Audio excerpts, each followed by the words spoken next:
Well, welcome to Ryan Spelts Podcast. I'm excited to have Kristy Pack here today. She is a friend and a neighbor and a cooperator for some cool things we have going on in our local community, coming to you from Ogden, Utah. And it's a beautiful day today, so I'm excited to have Kristy Pack with me. I'm excited to be here. This is very exciting, right? Yeah, it's going to be a cool one.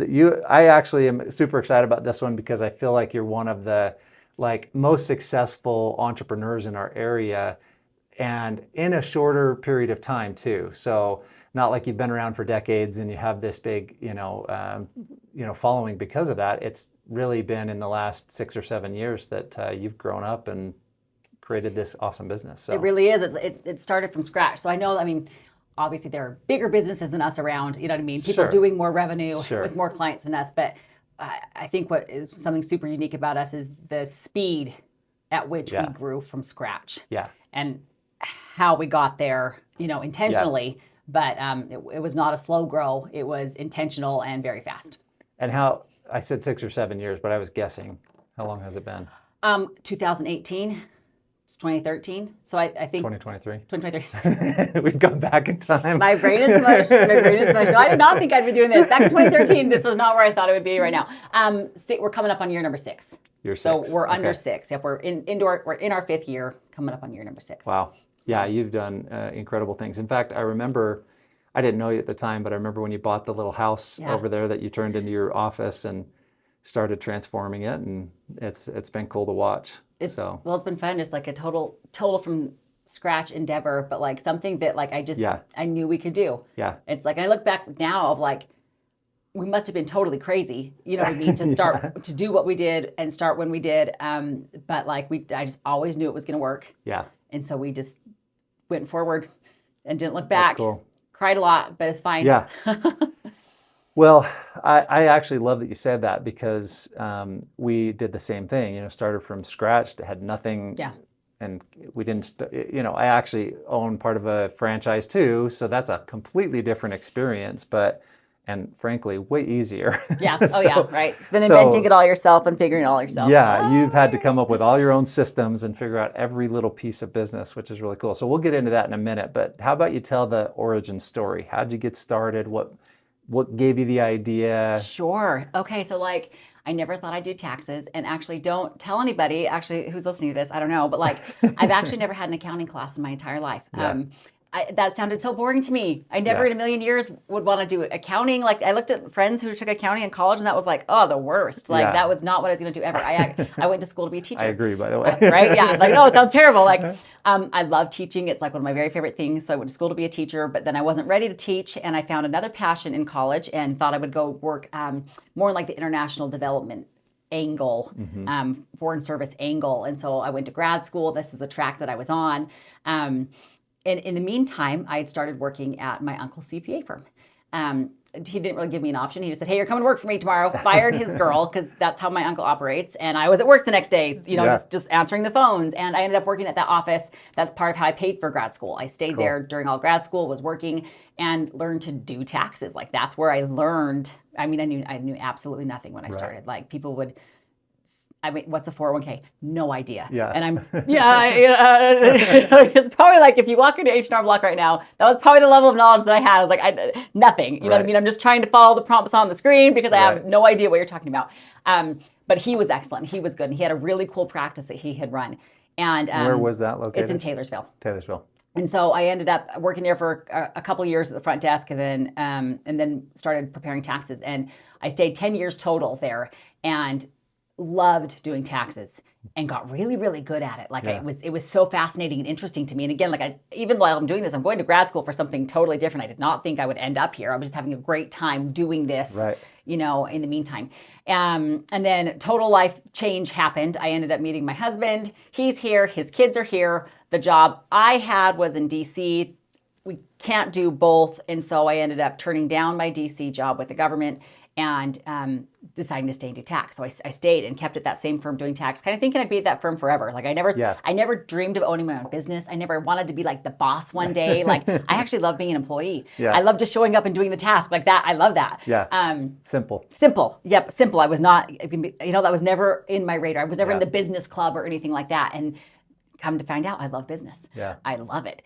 Anyway, long story short, I started having kids, got married, had a couple kids, and where I was working, there was just no flexibility at all.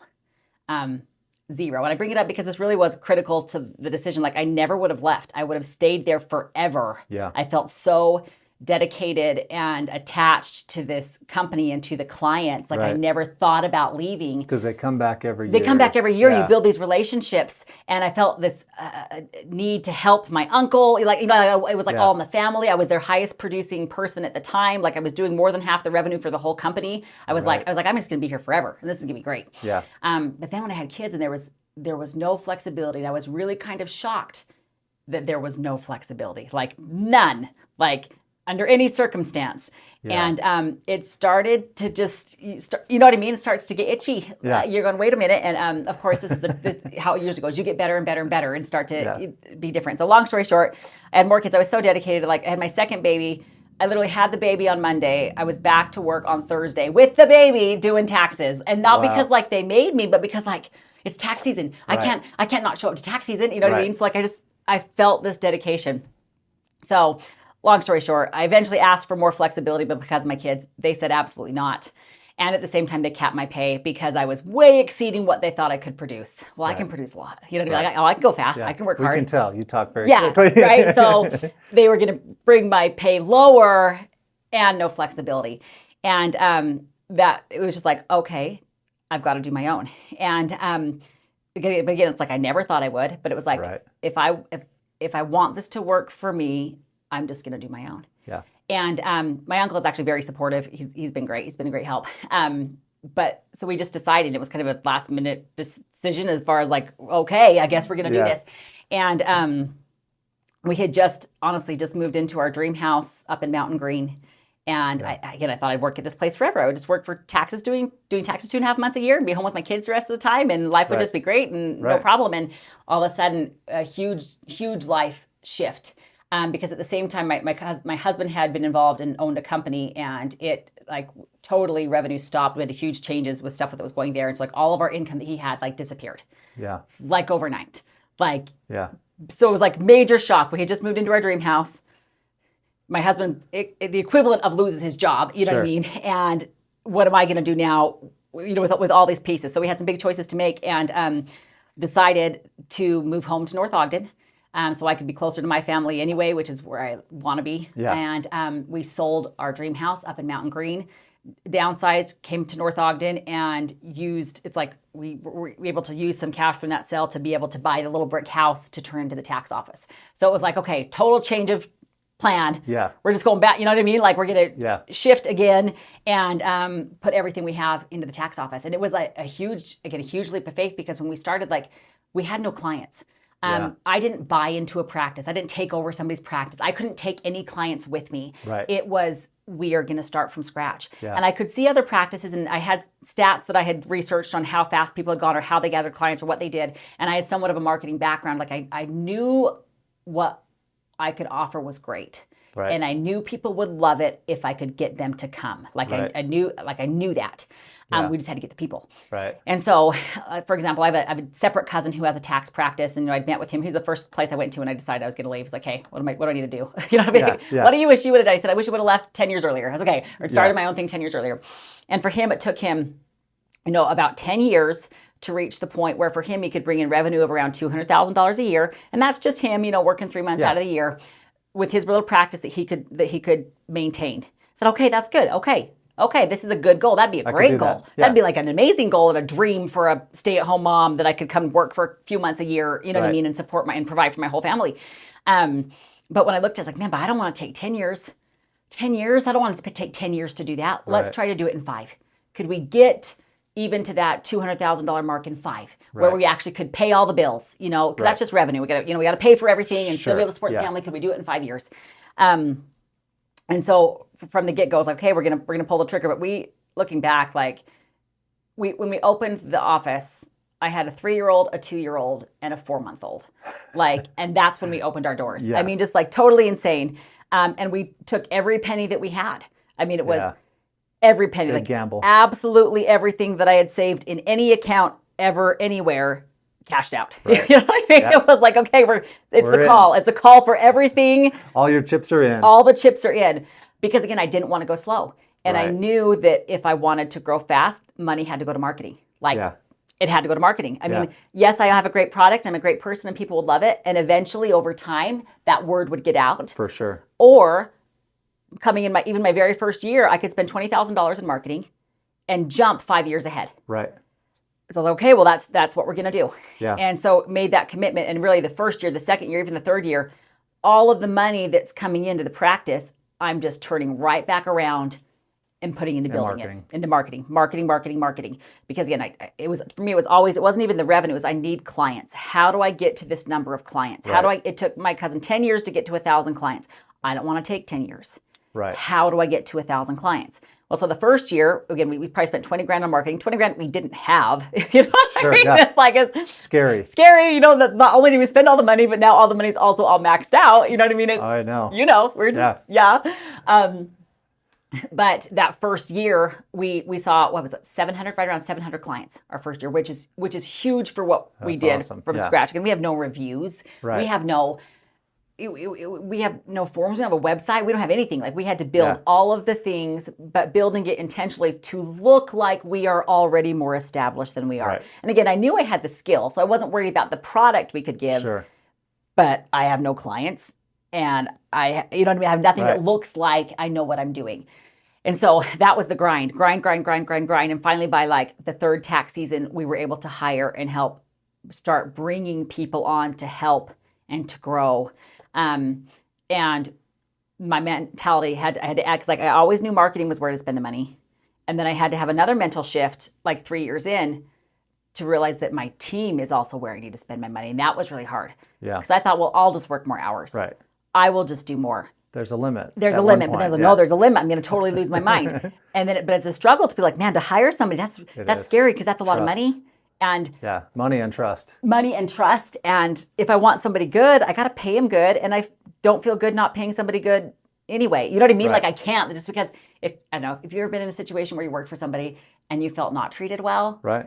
like when you're in charge, you're going to treat people well. You know, Right. like, It's true. Like I just do, and maybe probably overcompensate even, probably. Yeah. But like I'm okay with that because like I want people to love where they work. I want them to be compensated to their value, and I want them to want to stay forever. Right. So then there was a shift of, okay, we're going to invest into our team, and then that's really where I think started taking us to the next level, because I could only do so much me.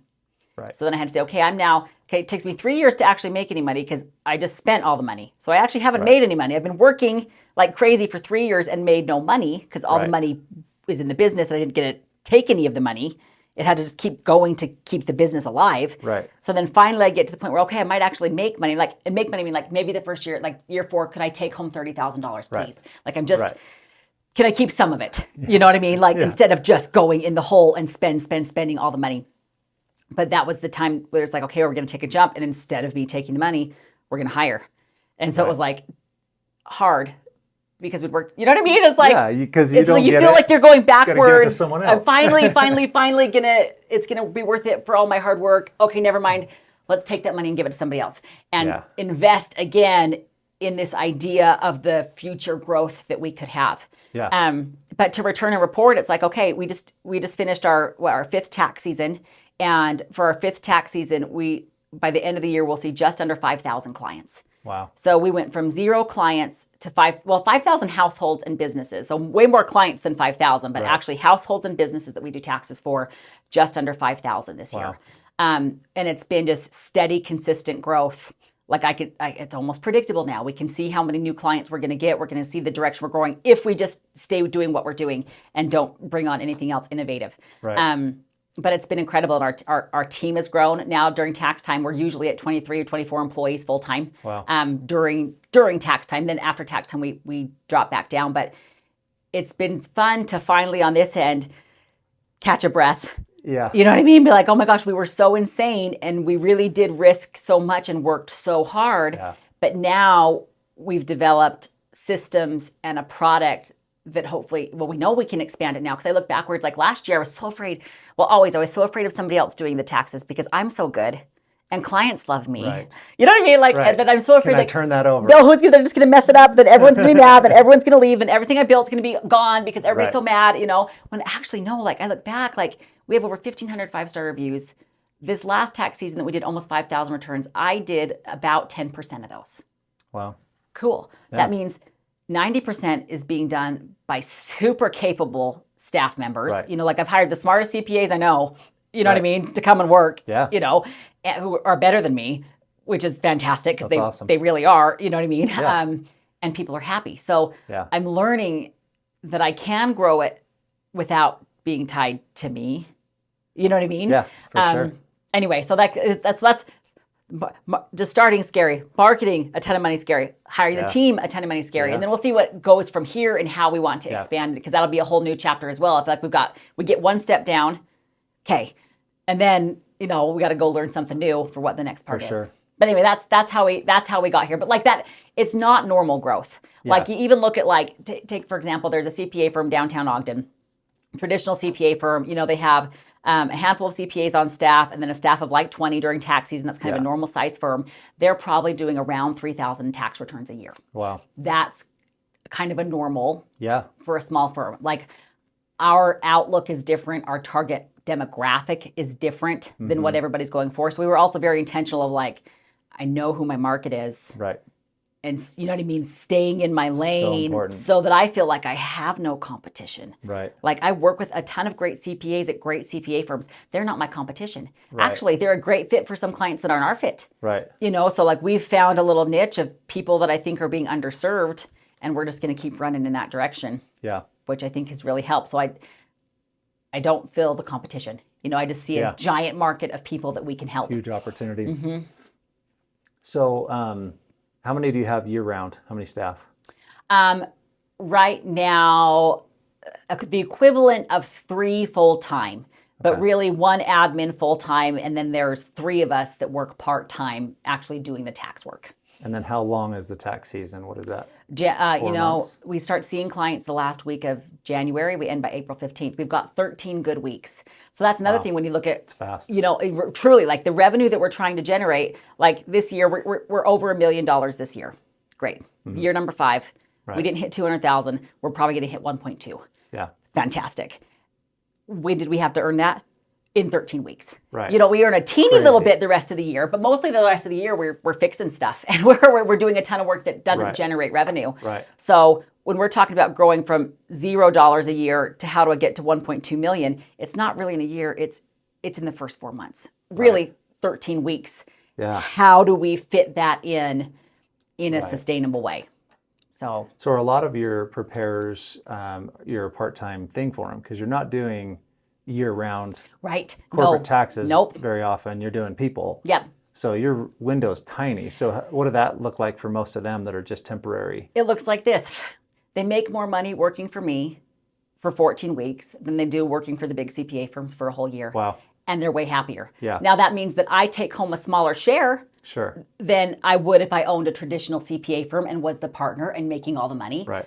But I'm happy to share. Yeah. Like I'm happy to share because again, I know how it is. I left a CPA firm. Like if I want people to stay and not just go do their own thing or go back to a traditional job, I've got to pay them enough. So that's always been my goal. Like I'm happy to. I take home less so that the people that work for me really can be the very best and they're thrilled to be there. Yeah. Like they left their jobs. Yep. Very hard during those. Oh, we're very hard. Oh yeah. Very hard. We know that like this is the chance. This is the chance to make money. So, but it's nice too because then we don't have to babysit people. It's not like, did you clock in? I don't know who was the first one to get here and the last one to leave. It's like, if you want to make more money, you show up and work more hours. Stuff. Yep. And if you don't, that's fine. Like we don't babysit anybody. We give all of our preparers like complete flexibility in their schedules. Yeah.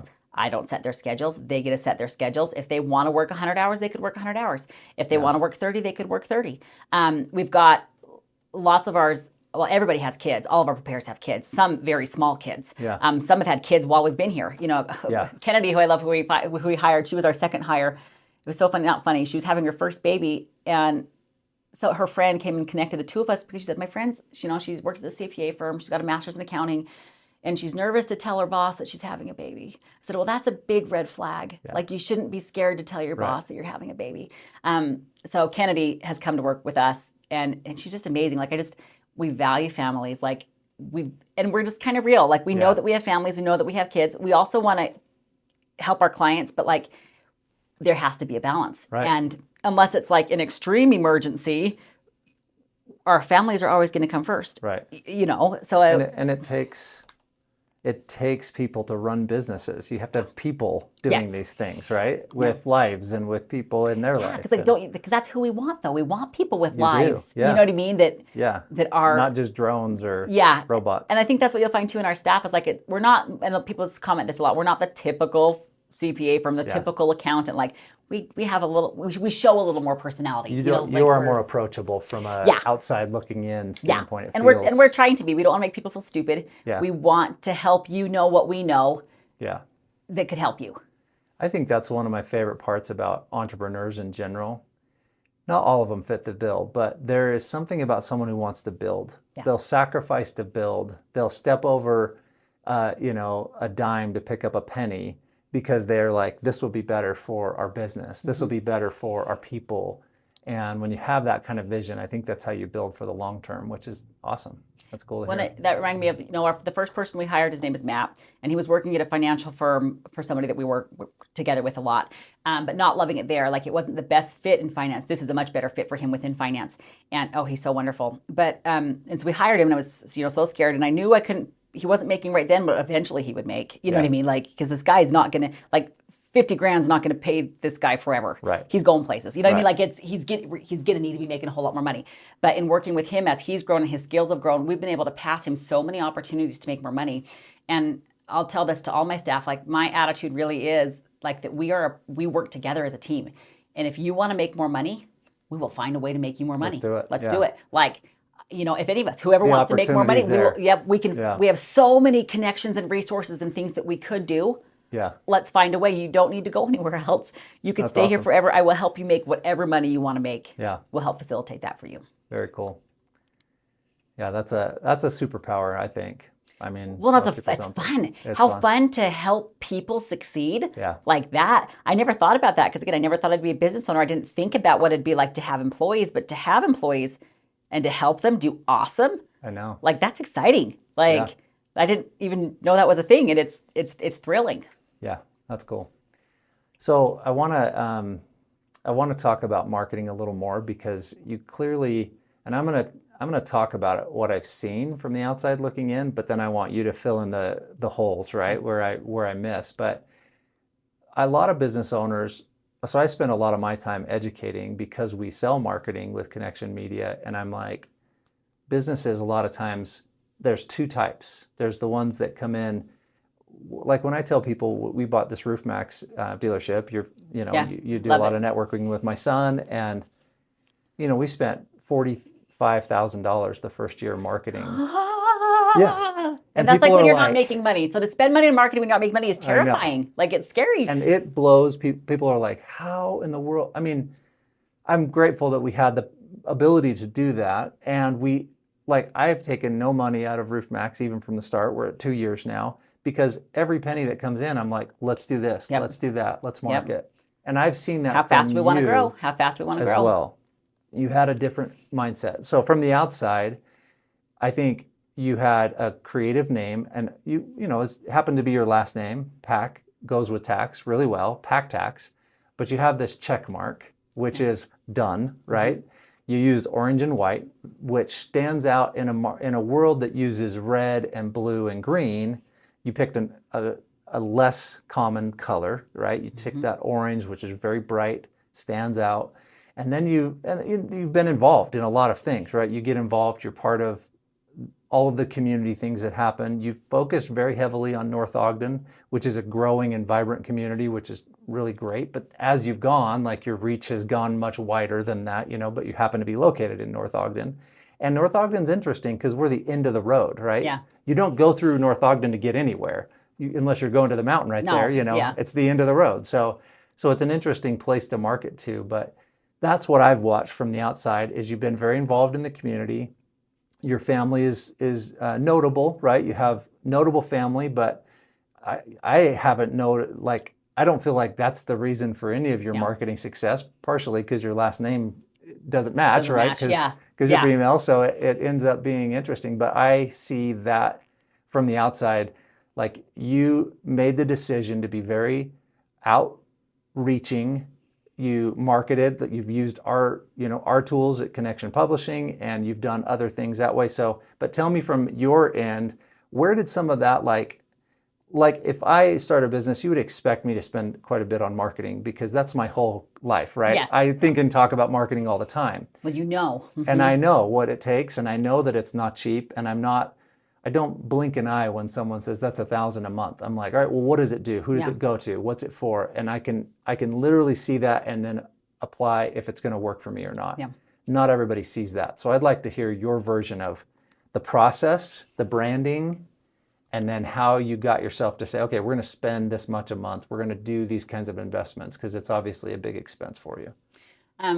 Right. And again, this is intentional from the beginning because you have pick any job. Okay, maybe I'm a hairstylist, or maybe I'm a realtor, or maybe I'm an insurance agent. I can just start gathering clients around me and through referral gather clients. And eventually over years and years, I can have a really solid little business. Sure. You know what I mean? Like that's one way to do it.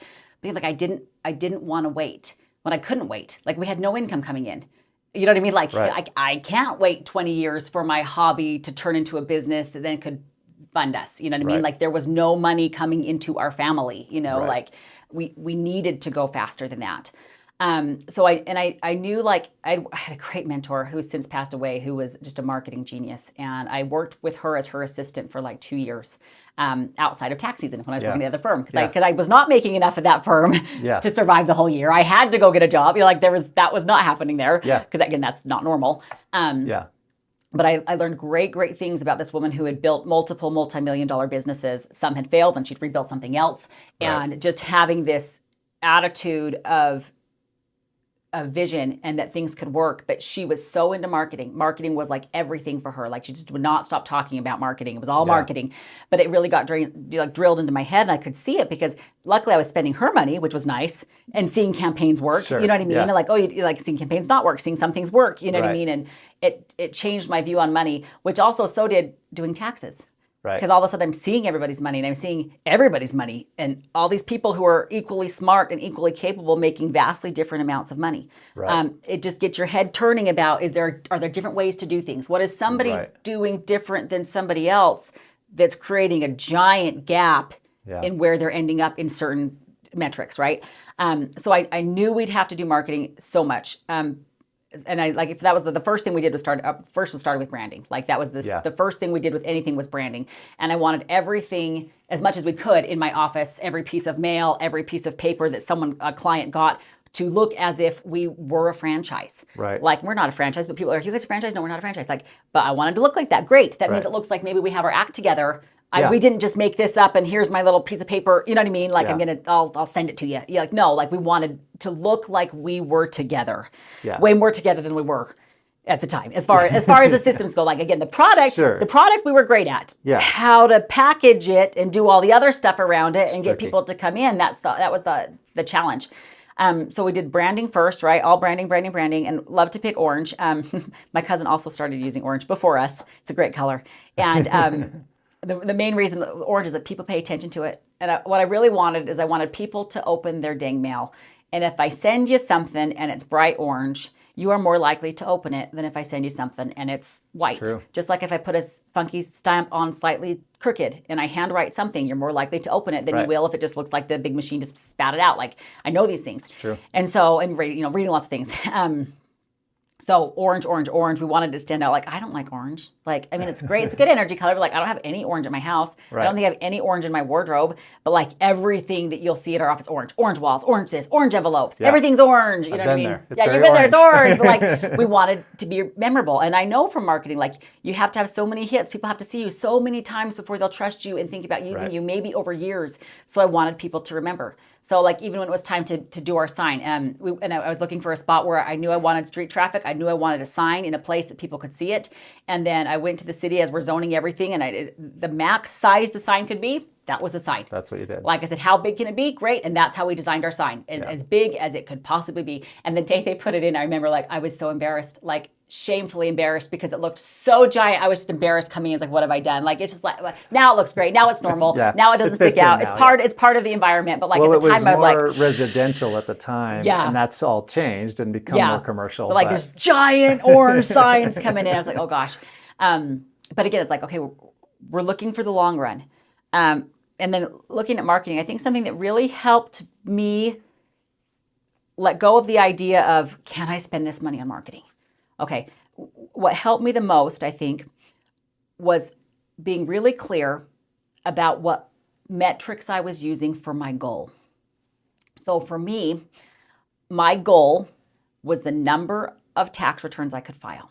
It wasn't how much revenue. It wasn't how much money. I mean, it wasn't, didn't matter Right. about that. Like even the first year, oh my gosh, we had some tax returns we did for so cheap. Like just because people were like, oh, my guy did it for $25. Well, you do it for $25? Yes, come in. Like Right. because at the time it was like, because what was my goal?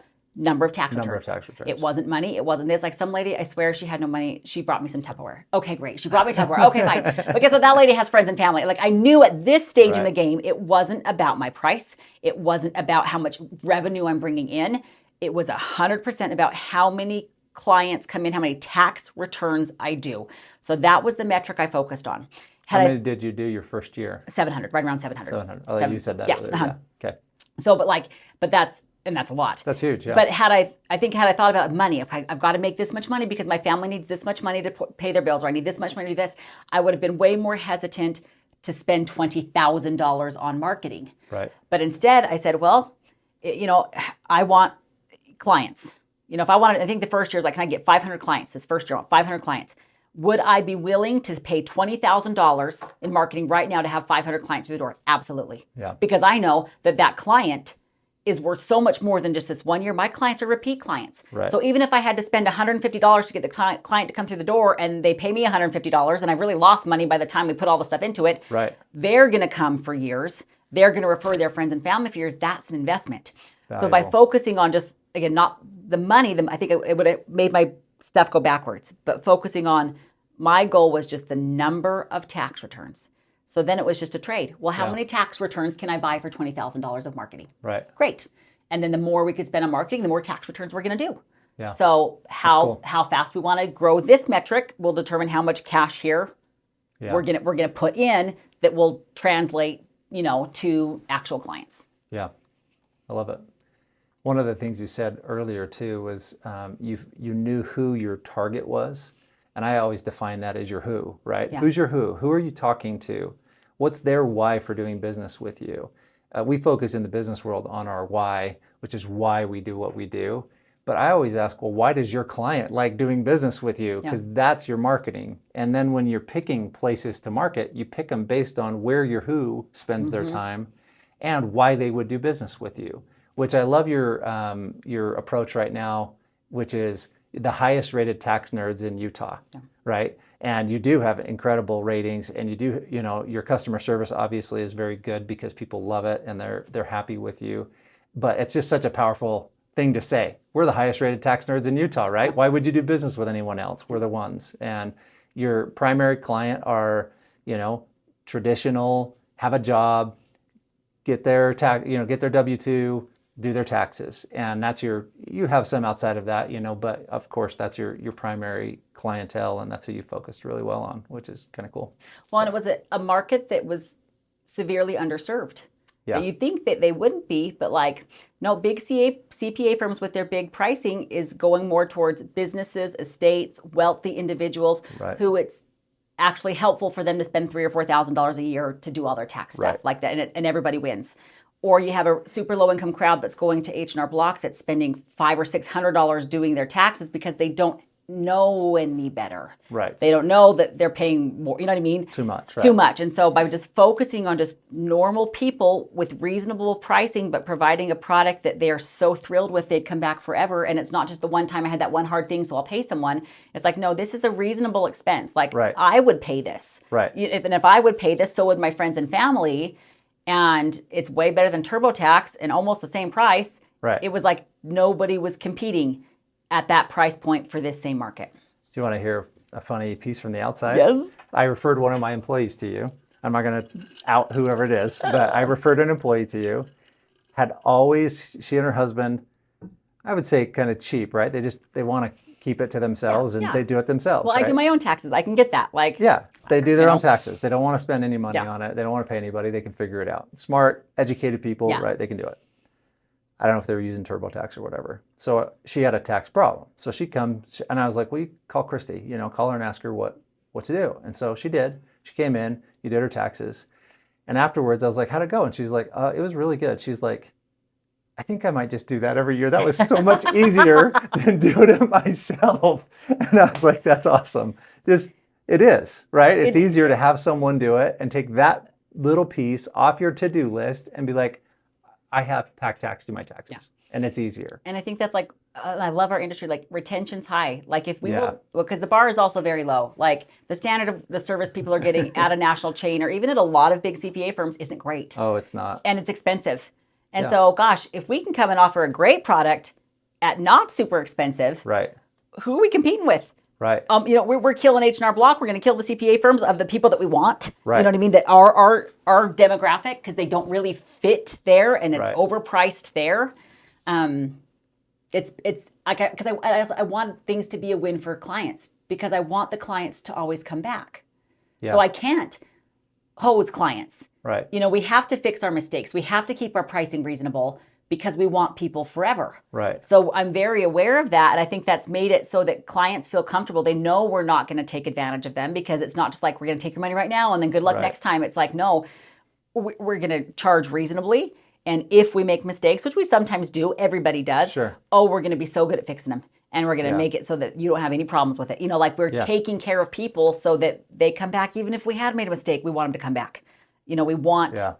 We want it to be a good deal, something we can be proud of. There's such wisdom in that, and it's cool that you have that.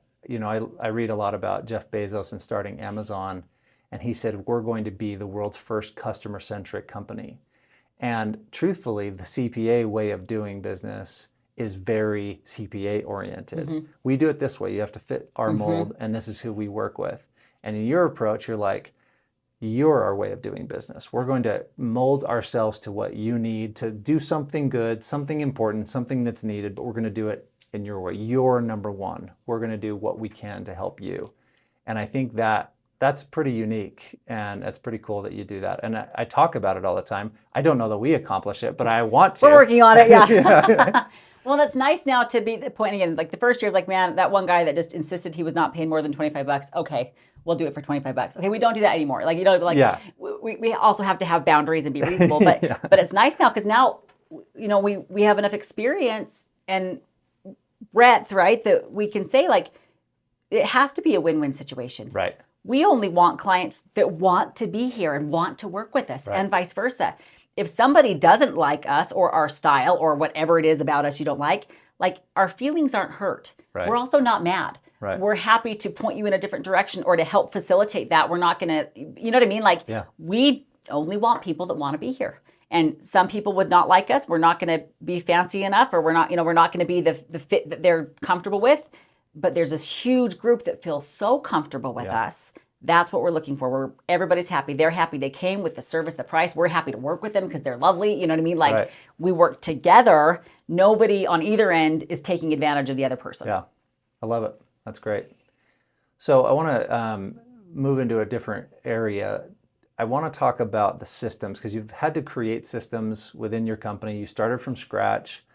This is something that I value a lot, and it's interesting because right now we're in the middle of a breakdown of one of our primary systems, and it's because the software company who we have been working with for 5 years, has changed their quote policy. Anytime I hear a company say, we have a new policy, it means that we need more money. That's what it really means. And they've changed their policy to where we've had these internal users, which are our employees that operate in the system and we pay for them, but the external were just external accounts that didn't have to pay.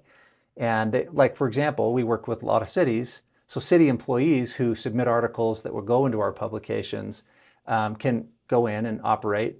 They just submit things and that comes into our system and we use it, right? We get it to our internal people and we can use it. Well, they've changed their mind and they're like, no more external accounts. Oh, if they're external, they want to charge you like their users? View only. Oh. So our software bill would go up about 7 or 8 times. No, crazy, yeah. Yeah. And so I'm like, they're forcing us out of their system, which they could have just said, we need more money, or they could have just said, we don't want to work with little companies like you anymore. But instead, they're like, here's our new policy. And they gave us 30 days to get our act together. No, they just priced you out. They Right. said, that's it, yeah. And so really frustrating and challenging, and we're in the middle of it. And a lot of our system was built around this software and how it works. But I'd love to hear, because I know when you have incredible growth like you've had, you have to develop systems for intake, systems for customer service, systems for, how to get the things done right, I'm sure there's software that you've been able to use, but I want to hear more about the human systems and the things that you've established as you've grown and experienced those growing pains.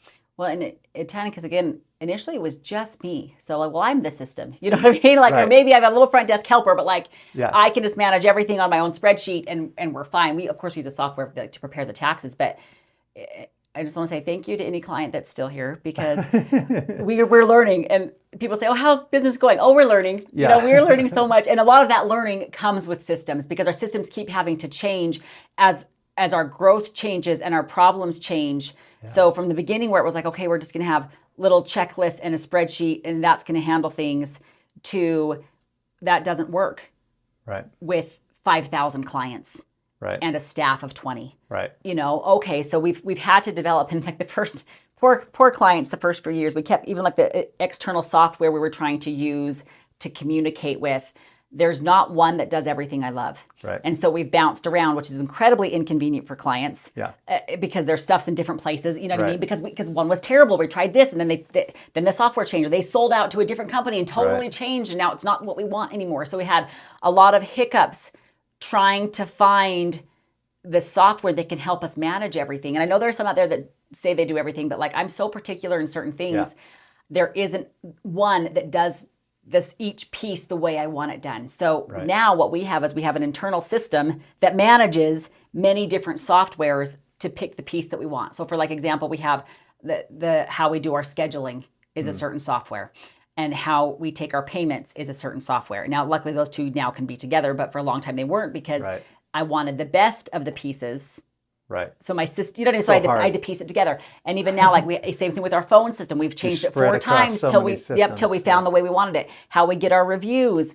We've, like that's a separate system, because I don't want to use the one that's in the one I'm already paying for, because it's terrible. I want to use the very best one that will get me the one. So we've pieced everything together. And during this time, I've been vocal to the companies that we're using about feedback.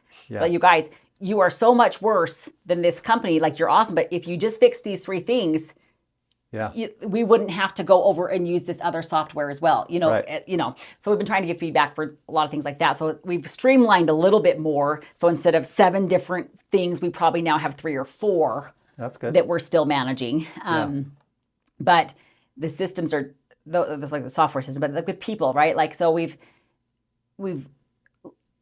I want to manage by checklist. Like, you read that book. Have you read that book, man? I think it's called Checklist. Checklist. All about a checklist. I haven't. Okay, it's really good. It's all about a checklist. You manage your whole everything with checklists. Everybody has a checklist. That's how you can manage everything, every task. So yes, kind of, we try to do that. But we do have certain checklists, and repetition is our system and built into our system. Like, I want the scripting to be exact. I want the exact order that we operate of every single thing to be the exact same every time. So that, Ryan, if you came in and I did your taxes, or you came in and Matt did his taxes, the exact same things happened in the exact same things in same order. And even like this past year, we redid all of our offices so that they were the exact same, so that whoever's sitting wherever, like the stapler's right there and the paper that you need's right there, like we want things to decorations be almost, yeah. Almost. We want things uniform so that we can just follow it, because we have so many moving pieces with taxes. It's so easy to make a mistake because we are taking so much data and trying to put it into the one right answer.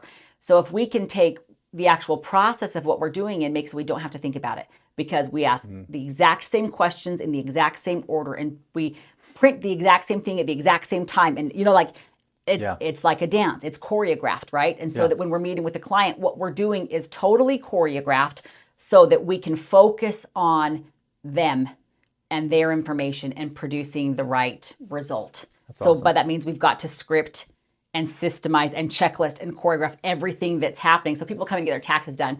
We'll talk for 20 minutes. I will have done so many things while we're talking. Like, you know what I mean? It's like serious. If they could just, like, so much is happening while we're talking, but now it's like memory. All the buttons that I'm pushing, all the things that I'm doing, like what I'm producing, and we're able to do it so much faster than a lot of other firms, because we're following this very strict dance. And that also is what helps keep our prices down. Right. We can meet with you for half an hour instead of 2 hours. Right. Well, great. Then I don't have to charge you 4 times as much, because we can do way more volume in the same amount of time. So, but it's ever changing, our systems with people, with our employees. Like, we're constantly changing and evolving, because like I want everybody on our staff to not be babysat. I want them to feel like they have authority in their given little area. You know what I mean? Like that they're empowered to do things. But with that sometimes comes that, well, if you don't have a system in place, people will just make a decision, because we're empowering them to make decisions, which sometimes it's the right one and sometimes it's not. Right. So it's a constant battle of, yes, please innovate. Please think of a solution to this. Don't come to me for, find a solution. What's the solution? But then if it's not the right solution, that's where we're flagged to go build it into the system of, now we know exactly how to handle this exact same thing every single time. I love it. So our next thing that we're building the system for is dealing with all of the IRS letters. In the past, we could just deal with it. A letter came, they email it to us, we fix it, we send it. But now the volume's so great as our client base grows, that doesn't work. Even an Excel spreadsheet doesn't work. Right. Like it's too much. We start dropping things. So we need a system. And we're going to use another piece of software for that that's separate from our tax software, because our tax software won't do it, to help us track those. So it's just, like I said, we're just learning. We just keep learning and reinventing the systems, but insisting on the system. And that's something, we don't babysit people, but like, you also have to do it the way we want it done. Yeah. Like, that's also the only way it's going to work, is if you do it in the parameters of how we want it done. That's awesome. Yeah, we always say, if it's not in Podio, which now has to change, but if it's not in Podio, it didn't happen. Yeah. For my sales team, that's really important, because they don't want to take notes when they're out talking to someone. But what happens when one sales rep meets you at one meeting and you go to another meeting and another sales rep meets you the same day? And you would be surprised how often this happens. And I'm like, well, if you didn't put it in Podio, you don't have any claim. No. Like, I can't prove one way or another who saw who first or whatever, so it's really challenging, but that's use the system. Well, that's like one of our systems for, like, okay, because you got to prepare the taxes, right? So we've gone through all the stuff to prepare it. Then you got to file it and make sure it's filed and accepted, and all the things are okay long after the person leaves and is paid. And we were having some problems of missing some, and some didn't get filed, and because there's so many, like we'll do 150 a day sometimes, that we're doing a lot. Like, how do we make sure we're not missing something? And so we built into our system that, in order to get paid for anything, we have a giant master list. It has to be filed and accepted. And that's where we pull how we're paying people from for our preparers. So like, it shifted the incentive to getting completely to the preparers of, this is how you make money. Yeah. But you had to get your paper in the right box. And if you didn't get the paper in the right box, which is easy to do because there's a lot going on, you never got paid for that. Right. So, you know what I mean? So finding ways to shift the responsibility to the person so that they want to do it, not just they have to do it, but you know what I mean? But like, it's in their best interest to follow the system. So, like with the lead. Well, do you want that lead to be your lead? Put it in Podio. Put it in Podio. I don't want to tell you besides that. Like, oof. So, have you looked much at workflow automations within the system, within the software systems that you have? A little bit. But again, this is where I'm weak, and this is where I want to find someone to come in and make it all so pretty. But every time I've tried to do that, I've just messed up and gone back to where I was. You know what I mean? Yeah. It's like my one software says they do it, not really. Right. And this other one says they do it, but not all the things. But Right. I know that that's a piece that we're weak at. That if we're going to keep growing, we've got to have someone become a workflow automation master and go into businesses and help them do that. Because I'm sure they struggle with what we struggle with. It's like you have all these different products that do great things. Yeah. But it's not all cohesive. Or they said, no, it is cohesive. So now here's the giant cohesive what I'm going to sell you that has everything. But it's not the best of everything. Right. And so then it's like... It's hard. And we've complexified our business this year because we've had to add in a bunch of products. And some things we're great at delivering on, and other things I'm like, why am I don't have very much hair left, but I'm pulling it out because it doesn't flow right. And we don't know how to make sure we're serving people well. I hope like business owners don't feel bad. Like we have spent tens of thousands of dollars on software and products that we really hoped would help and that we put a ton of effort into and in the end had to bail on. Yeah. So because we're trying to innovate, we're trying to streamline, and sometimes we'll get thousands and thousands of thousands of dollars into the process and it's not the right one. I know. Well, here's an example though of workflow automation that may help. So we thought through our process, and one of the biggest challenges we were facing is because we have 5 different cities. Each magazine is 32 pages. Within each magazine is 25 to 30 advertisers and that many articles.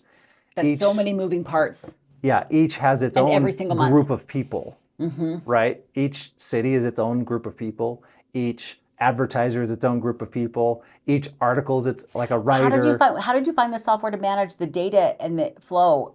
So did you see what other people were doing, or yeah, so that's a monumental task. At first we used Trello. Yeah, we used Trello the very first 2. Yeah. Brent actually put me onto Trello. Did he? Yeah. So he was like, use Trello. And I was like, okay, great. And it worked great for 1 magazine. It worked okay for 2 magazines. It fell completely apart when we got to 3 magazines. For simpler stuff, awesome. Yeah. As the complexity grew. Joseph Kinsella, who's a local guy here, he met me and he's like, well, you should be using Podio. This is the software that's changing their mind on us. And I was like, it was so foreign to me that I couldn't even grasp it. And when he told me $6,000 was what it would cost for him to customize the system, you might have well said $1 million, right? At the point in my business, because I'm like, no, there's not $6,000. No, there. But for some reason, in my heart, I knew we needed this. And so he built out this system. And then over the years, we had to train ourselves on the software because at first it did things well and other things it did terrible. But like, for example, if there's an article that comes in or an ad, like we get your ads in, they come in through the sales rep uploads them to Podio. Okay. They mark it ready to proof. Then a proofreader reads it because we've sent way too many ads out in the magazine that had simple misspellings. Easy to do. So easy to do. Yeah, so easy to have someone take 5 minutes that's not involved in it, not this close to it. A new set of eyes. That says, okay, everything's spelled right. Are you sure you want this period here? You don't usually put a period here. Things like that. So we got that. And then once they finish it, they click on it and say, all right, mark this ready to insert. Well, that automatically goes then to the designer who's designing the magazine, right? So once the sales rep puts it in, ready to proof, automatically goes to the proofreader. Once the proofreader's done, they mark ready to design or ready to insert. Then that goes to the designer. And then we can go to the chart and say, okay, here's all the advertisers that are supposed to be in here. Does the file follow along with it, or the file's housed somewhere else? It does. Cool, okay. Yeah, it's all part of the project management system. And then the designer marks it done. So when we have a complete magazine, we can go back and look at, and we do have 2 different systems to check and balance, right? So we have one that I call a page map, which lays out the magazine just in very simple blocks that says, okay, here's where this ad's going to be, here's where this article is going to be. And we double check that with this internal system that has a listing or a table that similar to a spreadsheet, but it's organized within the magazine and within, it gives us that extra piece. And then we can know we got everybody, right? Or this one's missing on one of these. Why is it missing? You have an ad in Podio, but it's not on the page map. Which one's right? And then we can go find out the problem. Then we can use that same list and say, okay, who's paid? Because you don't want to run ads that haven't paid. Because there's also that, right? Oh gosh, yep. So that's helped us a ton. And all of that automation, same thing on the article side. When it gets inserted, they mark ready to proof. Goes to a proofreader automatically. Proofreader takes it, reads it, says this is good, or fixes what they need to fix, and then marks it ready to design. Then a designer gets it. They design it, and then they write ready to insert. Mm-hmm. Then the magazine designer takes it, they insert it, and they say done. And you have all these fields already there, right? Every project has all the fields, so you can track along the path of where it's supposed to go. Right. So I think you could pretty easily build something. And I'm right in the middle of looking for these solutions, so I'll share all what I find with you, because there are other options that aren't doing what Podio's changing to, but that have that opportunity. You may not need, Podio may be a good option for you because everybody is internal. Where for me, I have 100 people that aren't internal. They don't work for me. They're just individuals in a city that work at the Parks and Rec department. That'd be like paying per client to upload something. Right. You know, like that's you don't want any of that. Can't do it. Yeah. So with Podio as well, you can have a form, a web form. You send an address to somebody, they click on it, and then they upload their stuff, and it ties into their account very easily, which is great. So there's a lot of cool little things I think you could do with automations that would help you just streamline it and make it less about a preparer and more about here's the system, and the preparer just plugs in. That's what we want. And so like right now, like when people schedule, if they're scheduling online, like they are not given the option of who to schedule with. They are just put on the schedule. We want to eventually train. That's where we want to be now. If people call us and have a preference, great, we'll put them there. Right. You know, we're not going to say like, no, like you can't. Sure. But we want the general system to be whoever you show up with, it's the system, and the system is great. And that's how it was at the firm that I worked at for 10 years. It was just whoever was next, that was the person that came in next. You know what I mean? There weren't appointments as far as like who you're going to meet with, but your system has to be so good. Is Podio like Zendesk? No, I'll show you Podio. It's probably more involved. Yeah, when we have a second, I'll show you Podio. And it's just a project management software, but it's an empty shell. So to build out Podio, you have to kind of think about what you want. Yeah, and probably hire a consultant to come build it. That's like we used Infusionsoft for a while. I don't know if you used Infusionsoft. Yeah, Infusionsoft is a walled garden. Like they've got their way of doing things. Yeah. Where Podio, there has to be some walls, right? Because they have to set up the structure of the thing, but you build in your own apps. And there's an app store where you can go and say, okay, I need a CRM app. Yeah, widget things that are already existing. But then you can customize that too. So you can take their base idea and then say, okay, we'll make the app do this. And it's really integrated into what we do. So it's really frustrating that they've done this to us, but it happens, you know, and we'll find something else to be similar. So we have this other software that we use. There's a different tax company that I've been involved with that has a different demographic, different clientele. We're working with high-end tax strategies, mostly for physicians that aren't in Utah. So I've been working with them for a bit, and we're using a very expensive software just for the client management. And it's very expensive, but man, it's awesome. Right. You know what I mean? It's probably worth it. And I'd love that piece, but then I also want it to connect to my software, which the one I use does. You know what I mean? It's like, okay, and my husband's a programmer. Can't he just fix all this for me? No, the answer is no. He's not gonna build me something, and it's not gonna fix any of my problems. I'm gonna have to figure out how to fix my own problems. Yeah.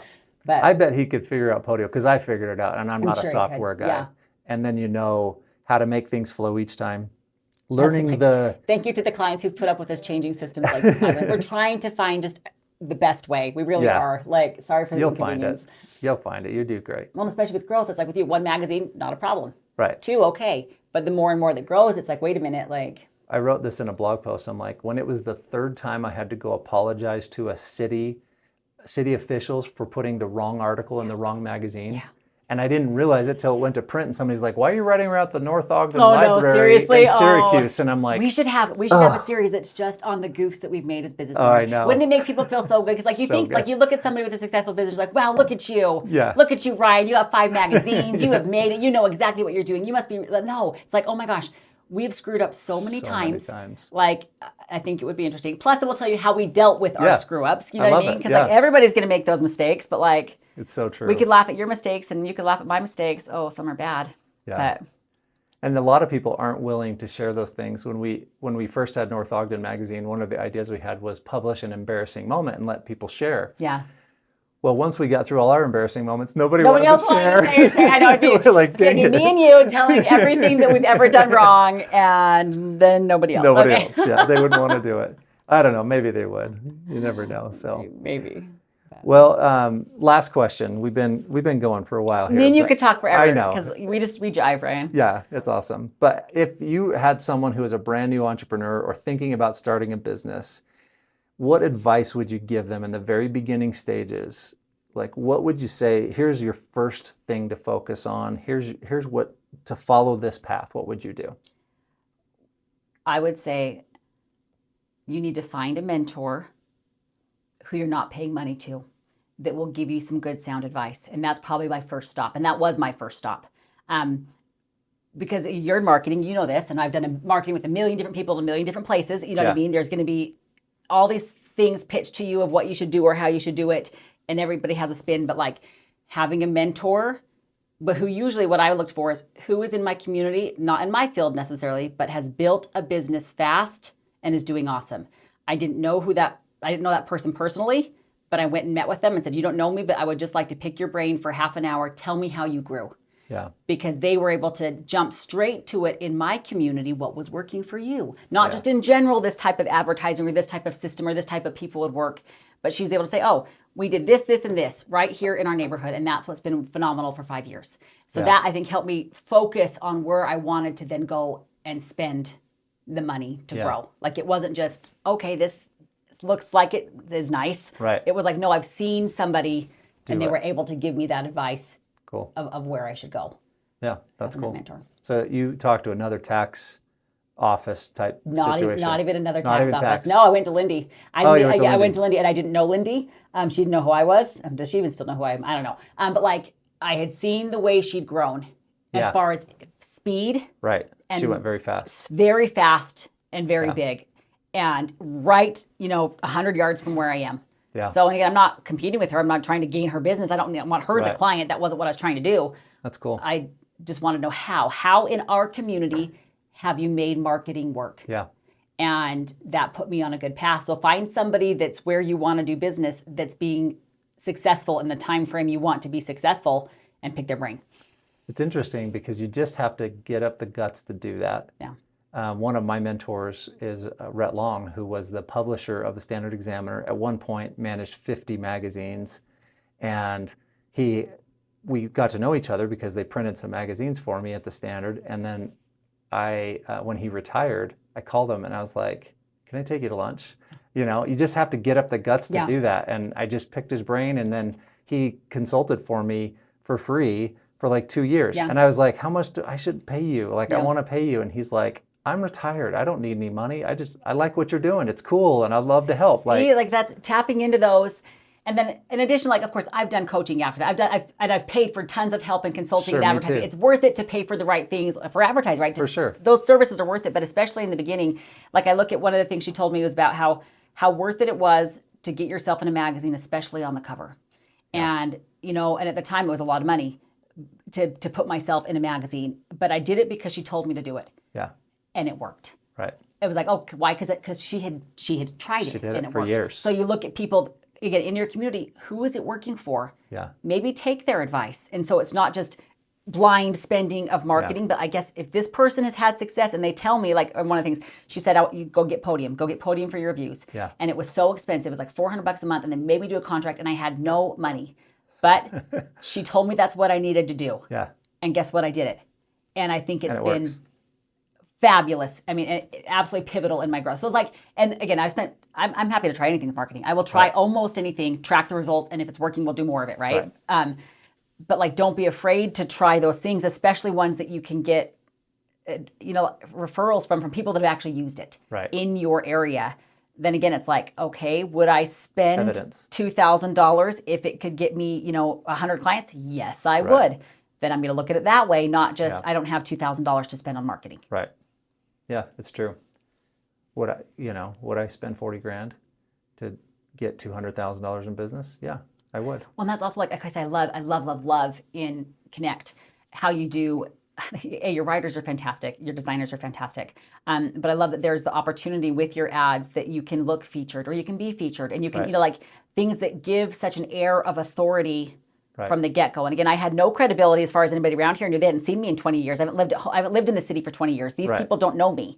You know what I mean? But to come in and all of a sudden I'm the featured person that the magazine is asking the question to, that is a fantastic way to spend, in my industry, money on advertising. Right. Like I would have done that 1,000 times over before I ran a single Facebook ad. Right. Was building my authority and credibility through things like print, which some people say, oh, print is old school. No, it's not. Guess what we did almost exclusively for the first 3 years? Yeah. Print. Yeah. That's almost like, even have I ever paid for a Facebook ad? I might this year. I'm getting open to it, but like some of this stuff that you think wouldn't work is out of date, but like, I don't know what's actually working in your community. It might be stuff you're not thinking about. Well, what you should do is take the articles that we write for you. Yes. And then put those on Facebook as a paid, because then you're spreading your authority. Yes, and further. then it's spreading, and that's the area, that's the direction that I want to go with. I've always been so afraid to market online, but so I think that's how they a little need to connect. stat. I just did a blog post on this. Your average customer scrolls 305 feet of content every day. Oh, it's me. That's so the me. height of the Statue of Liberty. So where are people's attention at? It's on their phones. It's right there. So you've got to be there. We're there. Yeah. We do all of that too. Like, we get people to read our magazines by advertising online, right? Well, and it's like, and I can feel, because like the marketing that I did at the beginning, was so impactful and effective, but I can feel the sense and that I need to shift. Yep. And it's scary. It is. You know, and not shift like abandon this, but like I need to add and expand into these other things. And even for me, it's scary because I know that this was working, but like, you gotta be a little brave. Layers. Layers. And go out and do it and say, wait a minute, like, how is this going to help build? Yeah. Even though I'm a little afraid. Yeah. And you have to be wise, and you have to think, where's your who? Yeah. Where do they spend their time? You know, what do they look like? What's their demographic? But not only demographic, but what's important to them? Yes. What do they care about? And then you go there. That's why in the local community you did well, because you said, all right, we're going to be at the parade. Because people in North Ogden care about the parade.